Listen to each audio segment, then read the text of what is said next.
नमस्कार, बहुत स्वागत आप सभी का। मैं आपके साथ अब्दुल नबी हसन लेकर हाजिर हूं आपका बेहद पसंदीदा शो खबर दिन भर। खबर दिन भर में तमाम अहम खबरों पर डालेंगे विस्तार से नजर। आज की कौन सी 5 अहम खबर हैं, पहले आपको एक नजर में बताते हैं।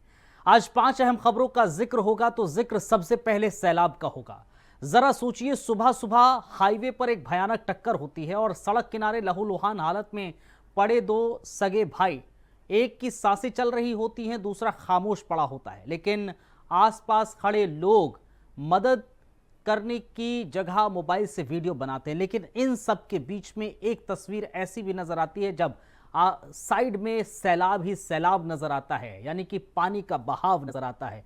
और ऐसा बहाव जहां पर स्थिति आउट ऑफ कंट्रोल नजर आती है। कुछ तस्वीरें आज की तारीख में हम वो दिखाएंगे जहां पर दरअसल आज अलग अलग जगहों पर देश के कोने कोने में कैसे सैलाब की स्थिति नजर आई, पानी की स्थिति नजर आई और कैसे वहां पर जिंदगियां खतरे में नजर आई। डिटेल अब से कुछ देर के बाद आपको देंगे। इसके अलावा जिक्र दूसरी अहम खबर का करेंगे, जिक्र करेंगे नदारद कंगना का। जब बादल फट गए, पानी के रास्ते और घरों को निकल लिया, तब मंडी के लोगों की आवाज दब गई। ऐसे वक्त में उम्मीद होती है कि उनके प्रतिनिधि उनके बीच हों, लेकिन मंडी की सांसद कंगना रनौत की गैर मौजूदगी ने एक बड़ा सवाल खड़ा कर दिया। वो कहां थी इस आपदा के वक्त? इस बीच सियासत भी तेज हो चली है और हर तरफ एक गूंज रहा है सवाल, संकट में नेता कहां हैं? आपको बताएंगे पूरी कहानी कि कैसे मंडी में सैलाब की स्थिति थी और कंगना रनौत कहीं और सैर पर थी। कहां सैर कर रही थी, क्या कर रही थी कंगना, क्यों उनका रिवर्ट नहीं आया, उनका रिप्लाई नहीं आया इस पूरे मसले को लेकर, क्योंकि उन्हीं के एक नेता ने सवाल उठा दिया था। डिटेल अब से कुछ देर के बाद। इसके अलावा एक और अहम खबर का जिक्र करेंगे, जिक्र बैकफुट पर सरकार का करेंगे, यू टर्न। दिल्ली में एक बड़ा फरमान आया था, पुराने पेट्रोल और डीजल वाहनों की जब्ती का आदेश, लेकिन बिना तैयारी के यह कदम सरकार के लिए मुश्किल बन गया। अब सरकार खुद इस फैसले से पीछे हट रही है और सवाल उठ रहे हैं, क्या बिना पूरी तैयारी के ऐसे आदेश लोगों की जिंदगी मुश्किल बनाते हैं? दरअसल दिल्ली की सड़कों पर चल रहे इस नए ड्रामे की पूरी कहानी अब से कुछ देर के बाद आपके बीच लेकर हाजिर होंगे। इन सब के बीच में चौथी अहम खबर का जिक्र करेंगे, जिक्र बड़े खुलासे की करेंगे। 6-7 मई की वो रात जब भारत ने चुपचाप अपनी ताकत दिखा दी, एक नहीं 3 दुश्मनों को एक साथ मार दी। ऑपरेशन सिंदूर ने दुनिया को दिखा दिया था कि हमारी सेना सिर्फ मैदान पर नहीं, खुफिया जंग में भी सबसे आगे रहती है। लेकिन इसके पीछे छिपा एक बड़ा राज है जो अब सामने आ चुका है। क्या सचमुच चीन और तुर्की भी इस लड़ाई में शामिल हैं? क्योंकि हमारे आर्मी की तरफ से एक बयान ऐसा आया है जिसने होश फाख्ता कर दिए हैं। बता दिया है कि आखिर सिर्फ पाकिस्तान से जंग नहीं, चीन से जंग नहीं, एक और मुल्क है जहां पर उससे भी जंग कुछ दिनों में संभव हो सकती है। यानी कि 3 अलग अलग जगहों पर नजरें टिकी हुई हैं हिंदुस्तान की। डिटेल अब से कुछ देर के बाद। इसके अलावा 5वीं अहम खबर का जिक्र करेंगे, जिक्र उधार लेना मना है कि करेंगे। दरअसल दोस्ती और भरोसे की वो डोर जब टूटती है तो जख्म गहरे होते हैं। हल्द्वानी से आई एक चौंकाने वाली कहानी भी कुछ ऐसा ही बयां कर रही है, जहां एक करीबी दोस्त ने 7.70 यानी कि 7,70,000 रुपए उधार लिए। वापसी का वादा तो किया, लेकिन हकीकत में धोखा दे दिया। पीड़ित ने 9 साल तक अदालतों के चक्कर काटे पर हार नहीं मानी। आखिरकार कोर्ट ने आरोपी को 1 साल की जेल और 10 लाख रुपए जुर्माने की सजा सुनाकर एक सख्त संदेश दिया, उधार लिया है तो वापस भी करना होगा। यह मामला सिर्फ पैसे का नहीं बल्कि विश्वास और न्याय का है। इन 5 अहम खबरों पर रहेगी नजर, लेकिन उसके बाद जाते जाते आपको बताएंगे बात पते की।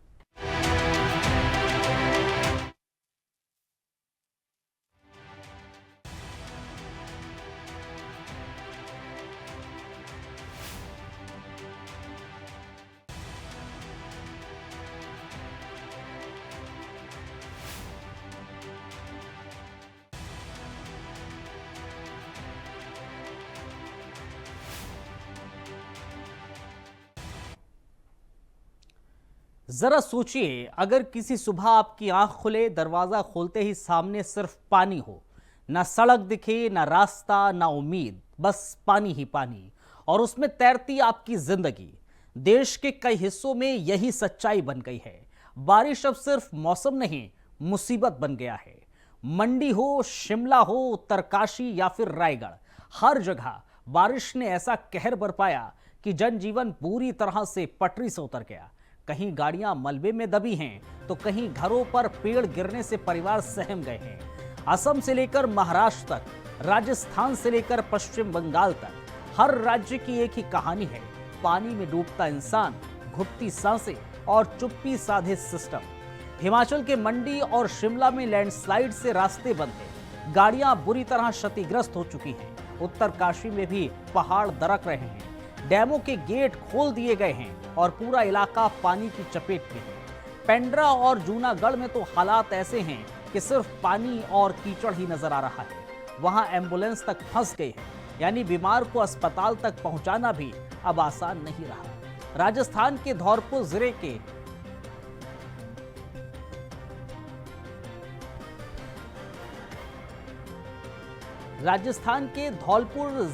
का नुहेरा गांव आज एक टापू बन चुका है। पार्वती नदी पर बने एनीकट के आसपास के गांवों में 15 से 20 फीट तक पानी भर गया है। नुहेरा गांव पूरी तरह से कट चुका है। 2000 की आबादी आज भी गांव से बाहर निकलने के लिए जान जोखिम में डालती है। तसीमो जान के लिए लोग खटोले का इस्तेमाल करते हैं, एक लकड़ी का ढांचा जिस पर बैठकर लोग पानी पार कर रहे हैं। बच्चे इसी खटोले से स्कूल जाते हैं। कभी कभी तो स्कूल जाना जिंदगी और मौत का फैसला बन जाता है, क्योंकि इसी घोटाले से पहले एक बच्चा अपनी जान गंवा चुका है। आप 12 तस्वीरें अपनी टेलीविजन स्क्रीन पर देख रहे हैं। मंडी और मंडी, 3 तस्वीरें मंडी की जहां लैंडस्लाइड हुई, पहाड़ दरकते हुए नजर आ रहे हैं, आवाजाही बंद है, गाड़ियां फंसी हुई हैं, घरों को नुकसान हो रहा है। मलबे में, शिमला में मलबे में घर नजर आ रहा है। उत्तरकाशी का जिक्र करें तो झील में पानी बढ़ चुका है, घरों में पानी भर गया है। असम का जिक्र करें तो असम में भी ऐसी ही स्थिति है। रेलवे ट्रैक तक मलबा आ गया है, एम्बुलेंस फंस गई हैं सुकमा में। रायगढ़ में भी ऐसी स्थिति है। जामनगर का जिक्र करें तो गाड़ियां फंस गई हैं। जूनागढ़ का जिक्र करें, पेंड्रा का जिक्र करें तो यहां पर भी स्थिति ऐसी है। महाराष्ट्र के पालघर और पश्चिम बंगाल की तस्वीरें भी कुछ अलग नहीं हैं। वहां बच्चे भी अभी रस्सी के सहारे नदी पार करके स्कूल जा रहे हैं, क्योंकि द्वारकेश्वर नदी पर पुल नहीं। जब पानी बढ़ता है तो स्कूल की छुट्टी कर दी जाती है, लेकिन पढ़ाई और बच्चों का भविष्य पानी में बह जाता है। इन हालातों में सबसे चौंकाने वाली बात यह है कि ना तो सरकार गंभीर नजर आती है, ना ही विपक्ष। एक तरफ पानी में डूबता गांव है, दूसरी तरफ सूखी राजनीति। लोग सोशल मीडिया पर वीडियो वायरल कर रहे हैं, मदद की गुहार लगा रहे हैं, लेकिन सुनवाई कहीं नहीं हो रही।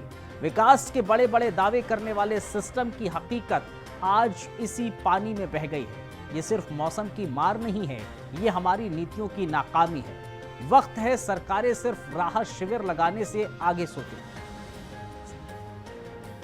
आज जरूरत है ऐसे इंफ्रास्ट्रक्चर की जो सिर्फ कागजों में नहीं, जमीन पर मजबूत हो, ताकि अगली बार जब बादल बरसें तो गांव, शहर, स्कूल और बच्चों का भविष्य ना डूबे।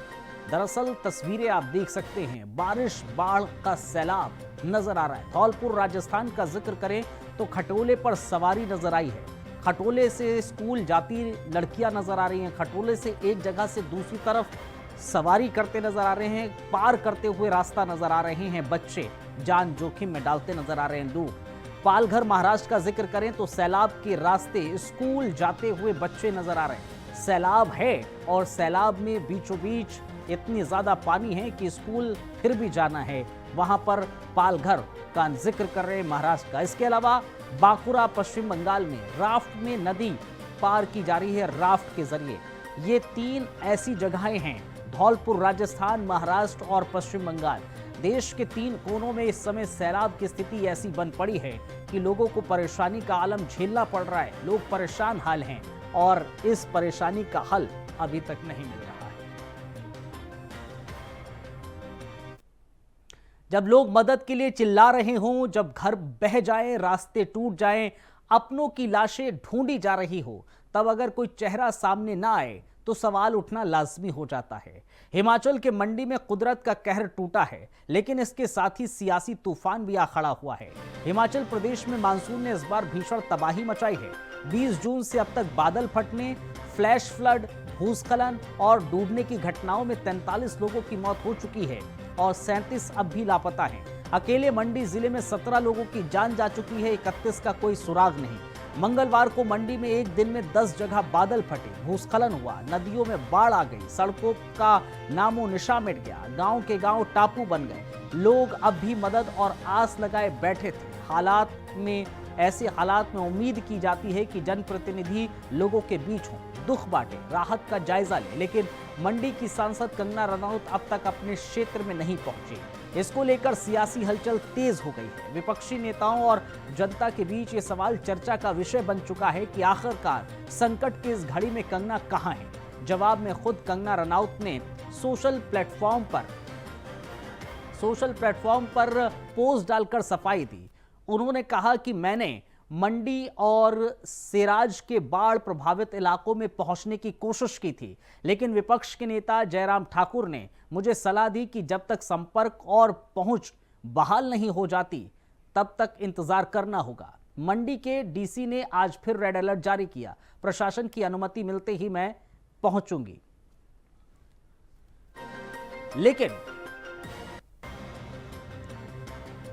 लेकिन इस पर जयराम ठाकुर ने साफ तौर पर कहा है कि वो इस पर कोई टिप्पणी नहीं करेंगे। उन्होंने कहा है कि हम लोग यहां अपने लोगों के साथ जीने मरने तक हैं, जिनका कोई कंसर्न नहीं है, उनके बारे में कुछ कहने की जरूरत नहीं। शायद मुझे मालूम नहीं, अब इस बारे में मैं टिप्पणी नहीं करना चाहता हूं। और मैं सिर्फ हम लोग हैं, हम लोग उन लोगों के साथ जीने मरने के लिए हैं जिनका कंसर्न है। अब सवाल सिर्फ इतना है कि क्या सच में सांसद कंगना का वहां पहुंचना संभव नहीं था, या फिर ये एक बार फिर से सोशल मीडिया तक सिमटी सहानुभूति है।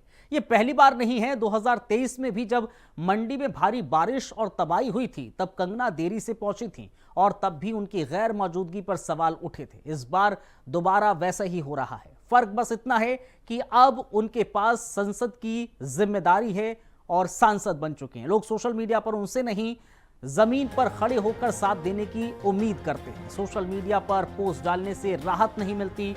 लोग चाहते हैं कि उनके सांसद उनके बीच खड़े हों, कीचड़ में, पानी में, मलबे में, पास में। राज्य में रेड अलर्ट जारी है, नदी नाले उफान पर हैं, गांवों का संपर्क कटा हुआ है, लोगों को तुरंत मदद की जरूरत है। इस बीच राजनीति को लेकर बयानबाजी तेज हो चली। एक तरफ बीजेपी और कंगना सोशल मीडिया के जरिए अपनी स्थिति साफ कर रहे हैं, दूसरी तरफ विपक्ष और आम लोग संसद की भूमिका या सांसद की भूमिका पर सवाल उठा रहे हैं। तबाही के बीच ये बहस जरूरी है क्या? सिर्फ स्टारडम ही सांसद बनने की योग्यता है क्या? संकट में सोशल मीडिया से सहानुभूति जताना काफी है, या फिर असली लीडर वही होता है जो जनता के बीच नजर आए, कंधे से कंधा मिलाकर खड़ा हो, तब भी जब रास्ते बंद हो और उम्मीदें भी। सवाल वही है, संकट में सांसद कहां है?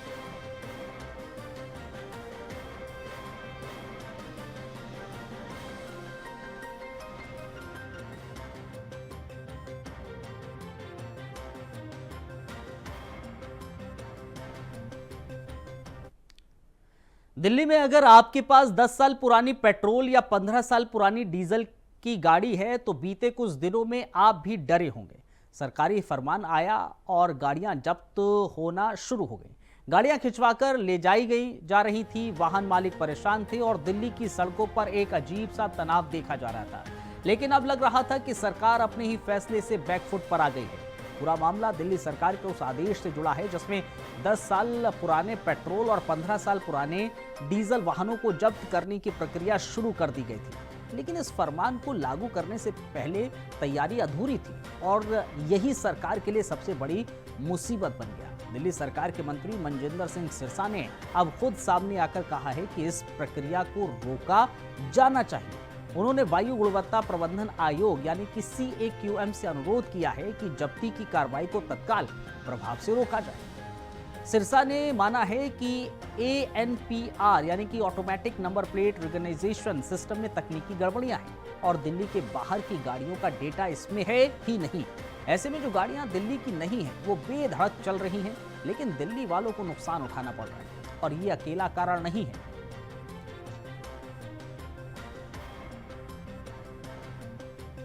तो सरकार की परेशानी की असली वजह यह नहीं है। परेशानी की असली वजह दरअसल सरकार के पास इंतजाम ही नहीं है। दिल्ली के पेट्रोल पंपों में अभी तक पूरी तरीके से नंबर प्लेट स्कैन करने वाले कैमरे भी नहीं लगाए गए हैं। जो ANPR कैमरे लगे हैं उनके स्पीकर खराब हैं, पर्याप्त कैमरे भी नहीं हैं और ANPR कैमरों के स्पीकर तक खराब हैं, जिससे मौके पर ऐलान नहीं हो पाता। इसके अलावा यूपी हरियाणा से चलने वाली गाड़ियों का कोई स्पष्ट डेटा ही नहीं है। इसके अलावा एक और चीज़ है जिससे बाहर की गाड़ियों को रोक पाना मुश्किल है। ये आदेश केवल दिल्ली के लिए है, लेकिन NCR के बाकी हिस्सों में लागू नहीं है। यूपी के हरियाणा में ऐसे आदेश लागू नहीं है, जिससे बाहर की गाड़ियां दिल्ली में आकर प्रदूषण फैलाने का खतरा अभी भी बना हुआ है। सबसे अहम है सरायकाले खां के स्क्रैप गोदाम में वाहन अभी भी जब्त है। जो वाहन जब्त है उनका क्या हुआ है? जब्त वाहन वापसी पर नया सर्कुलर जारी होगा। दरअसल आपको बताएं, वाहन मालिकों को हलफनामा बाकायदा इसका देना होगा और साथ ही साथ एक और अहम चीज है, 10,000 का जुर्माना जमा करना होगा। ये भी एक अहम चीज है, 10,000 का जुर्माना भी जमा करना होगा। जब्ती हुआ ट्रांसपोर्ट विभाग का खर्च चुकाना हुआ। जब्ती जो भी गाड़ियां हुई हैं, ट्रांसपोर्ट विभाग का खर्च सरकार को उठाना होगा। सरायकाला के स्क्रैप गोदाम में वाहन इस समय जब्त है।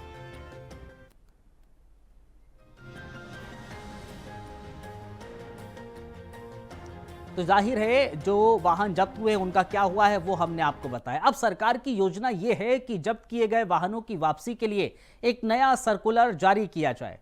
इसके तहत वाहन मालिक को 10,000 का जुर्माना भरना होगा, एक हलफनामा देना होगा, ट्रांसपोर्ट विभाग का खर्च चुकाना होगा। यानी इस तरह से राहत जरूर दी जाएगी, लेकिन कुछ शर्तों के साथ। यहाँ पूरी स्थिति एक बड़ी नीति विफलता की ओर इशारा करती है। बिना पुख्ता तकनीकी इंफ्रास्ट्रक्चर और बिना NCR के समन्वय के सिर्फ दिल्ली में ऐसे आदेश लागू करने से जमीनी हकीकत से टकराव होना तय था। तो सवाल अब यह है कि क्या वाकई इस तरह की नीतियां बिना जमीनी तैयारी के लागू होना चाहिए?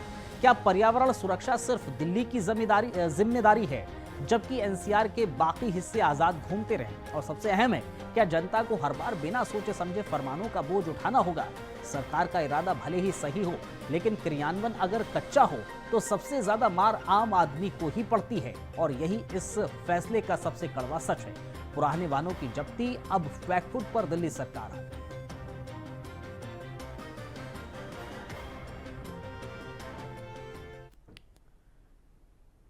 6-7 मई की वो रात जब भारत ने चुपचाप दुश्मनों की नींद उड़ा दी, जब एक एक करके आतंक के अड्डों को ध्वस्त किया गया और दुनिया ने देखा कैसे ऑपरेशन सिंदूर में भारत ने न सिर्फ एक बल्कि 3 दुश्मनों से लोहा लिया। जी हां, ऑपरेशन सिंदूर एक ऐसा सैन्य अभियान जो भारत की ताकत, सटीकता और रणनीतिक प्लानिंग का जीता जागता उदाहरण बन गया। और अब इस ऑपरेशन को लेकर भारतीय सेना के उप प्रमुख lieutenant general Rahul R Singh ने बड़ा खुलासा किया है।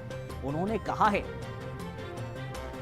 दरअसल उन्होंने कहा है कि भारत केवल पाकिस्तान से नहीं लड़ रहा था, पर्दे के पीछे से चीन से भी इस जंग का हिस्सा था। तुर्की भी पाकिस्तान की मदद कर रहा था। ये बयान जितना चौंकाने वाला है, उतना ही ये बताता है कि आज की जंग सिर्फ मैदान पर नहीं, टेक्नोलॉजी, खुफिया जानकारी और रणनीतिक संदेशों के स्तर पर भी लड़ी जाती है। ऑपरेशन सिंदूर की बात करें तो ये भारतीय सेना का वो जवाबी हमला था जो पहलगांव हमले में जवानों की शहादत के बाद पाकिस्तान और PUK में छिपे आतंकी ठिकानों पर किया गया था। 6 और 7 मई की रात भारतीय वायुसेना और सेना ने मिलकर एक सटीक, तेज और चौंका देने वाला ऑपरेशन चलाया, जिसमें आतंक के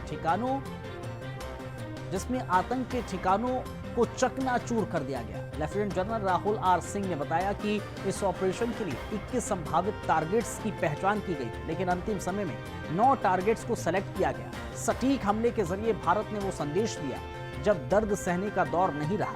इस ऑपरेशन में एक बड़ा पहलू था एयर डिफेंस। पाकिस्तान ने हमले के जवाब में ड्रोन और मिसाइलों से हमला किया, लेकिन भारत ने हवा में ही उन्हें तबाह कर दिया। लेकिन lieutenant general Rahul R Singh ने यह भी कहा कि हमें जनसंख्या केंद्रों की सुरक्षा पर और ज्यादा ध्यान देना होगा। अगली बार हमें और बेहतर तैयार रहना होगा। चीन पाकिस्तान का लाइव कनेक्शन इस ऑपरेशन के दौरान एक बड़ा खुलासा देखने को मिला। पाकिस्तान को चीन से लगातार लाइव खुफिया अपडेट्स मिल रही थी। लेफ्टिनेंट जनरल का कहना था कि पाकिस्तान के 81% सैन्य उपकरण चीन के हैं। चीन उन्हें न सिर्फ टेक्नोलॉजी दे रहा है, बल्कि भारत के खिलाफ रियल टाइम अपडेट शेयर कर रहा है। ये एक बेहद गंभीर राष्ट्रीय सुरक्षा चुनौती है। चीन इस समय पाकिस्तान के लिए एक लाइव टेस्टिंग लैब बना हुआ है और तरकीब की भूमिका भी इसमें बढ़ रही है। टेक्नोलॉजी और ह्यूमन इंटेलिजेंस का मेल ऑपरेशन सिंदूर ने यह भी दिखाया कि आज भारत की सैन्य शक्ति सिर्फ हथियारों पर नहीं टिकी है, बल्कि डेटा, खुफिया जानकारी, सटीक टारगेटिंग और स्ट्रेटेजिक प्लानिंग पर आधारित है।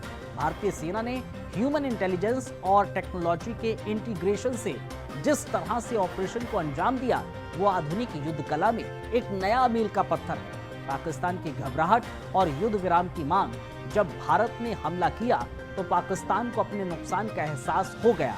लेफ्टिनेंट जनरल का कहना था कि पाकिस्तान को अंदाजा हो गया था कि भारत ने जो छुपा हुआ पंच तैयार किया है, वो अगर चल गया तो उसकी हालत बेहद खराब हो जाएगी, और यही वजह थी पाकिस्तान ने जल्द ही युद्ध विराम की बात छेड़ दी। ऑपरेशन सिंदूर कोई साधारण सैन्य अभियान नहीं था, ये भारत के आत्मविश्वास, क्षमता और इच्छा शक्ति का प्रदर्शन था। ये संदेश था, भारत अब केवल जवाब नहीं देता, अब भारत पहचान के साथ प्रहार करता है।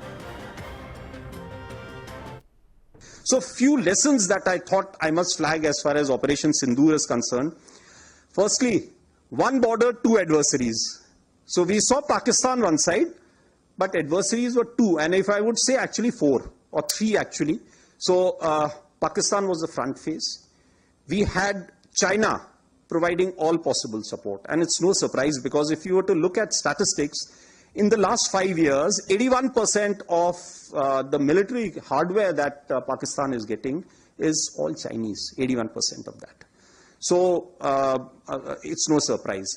And China, of course, the good old dictum, killed by a borrowed knife, 36 stratagems that China talks about, killed by a borrowed knife. So he would rather use the neighbor to cause pain than getting involved in the mud slinging match on the northern border. So that is what he's seen.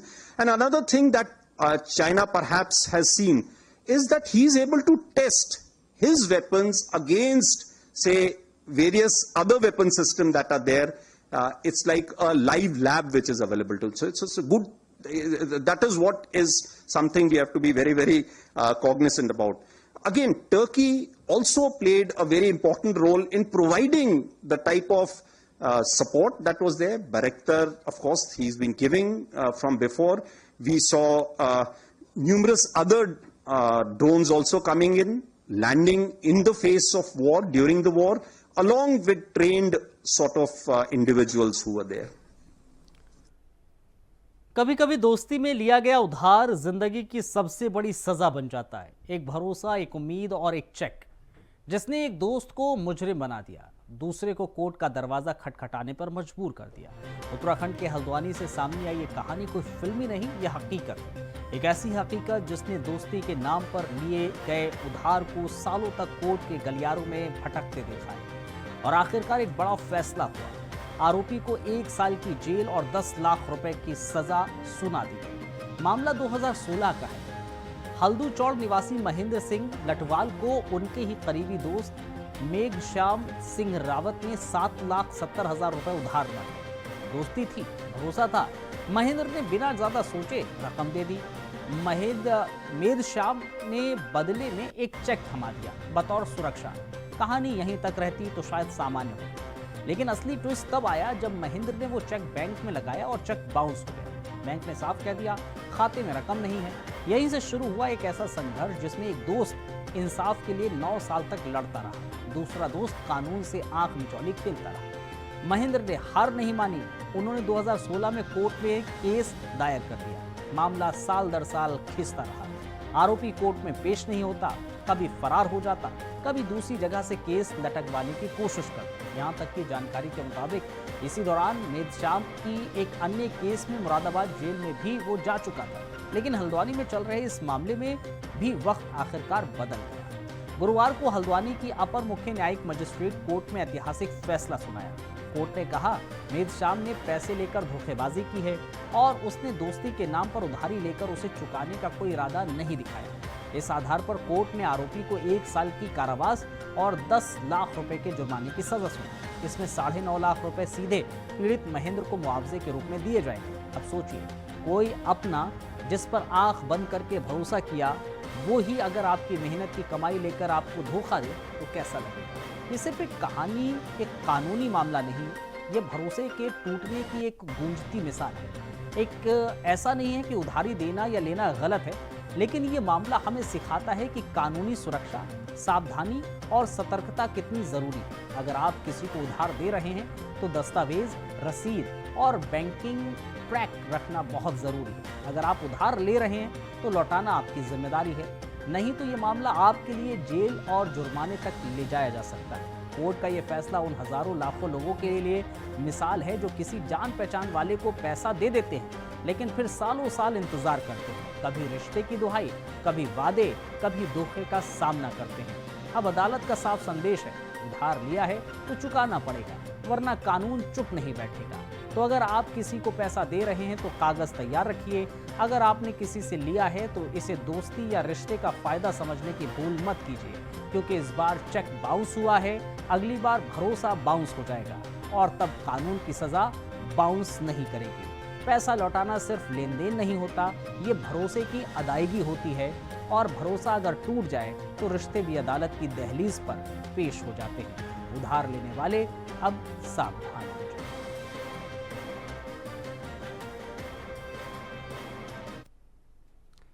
चलिए अब जाते जाते आपको आज की बात पते की बताते चलते हैं। दरअसल आज की बात पते की है, जहां भरोसा होता है वहां रिश्ते मजबूत होते हैं। जिंदगी में चाहे कितनी भी मुश्किलें आए, अगर हम एक दूसरे पर विश्वास बनाए रखें तो हर चुनौती आसान लगने लगती है। भरोसा सिर्फ शब्द नहीं, वो एक एहसास है जो दिलों को जोड़ता है और रास्ते खोलता है। इसलिए हमेशा भरोसे के साथ आगे बढ़ो, क्योंकि यही सबसे बड़ी ताकत है। फिलहाल इस खास पेशकश में इतना ही। मुझे और मेरी टीम को इजाजत दीजिए। आप बने रहिए इंडिया वॉइस के साथ। बेहद शुक्रिया आप सभी का।